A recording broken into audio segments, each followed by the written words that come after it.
Hi అండి. Hi hi నమస్తే, good evening. బాగున్నారా? పర్లేదా అంటే నేను అలా ఏమి అనుకోను, అర్థం చేసుకున్నాను. థ్యాంక్స్ రా దీవెన. హాయ్ అండి, నమస్తే. ఈరోజు సబ్స్క్రైబ్ చేసుకున్న వాళ్ళు థ్యాంక్స్ అండి, లైవ్కి వచ్చినందుకు. మీ పేరు ఒకసారి నాకు తెలుగులో పెట్టండి, నాకు ఇంగ్లీష్ రాదు, ఏమనుకోకండి.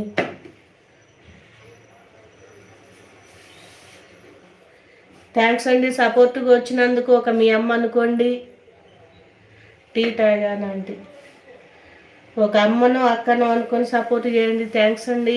లైక్ సబ్స్క్రైబ్ చేసుకుంటానండి, మీ ఛానల్ ఇంకా చేసుకోలేదు, ఎందుకంటే నేను కొద్దిగా బిజీగా ఉన్నా. తర్వాత ఒక చపాతీ చేసినాక సబ్స్క్రైబ్ చేసుకుంటాను, సరేనా? మీ పేరు కామెంట్ పెట్టిన, తెలుగులో కామెంట్ పెట్టినాను, ఏమనుకో.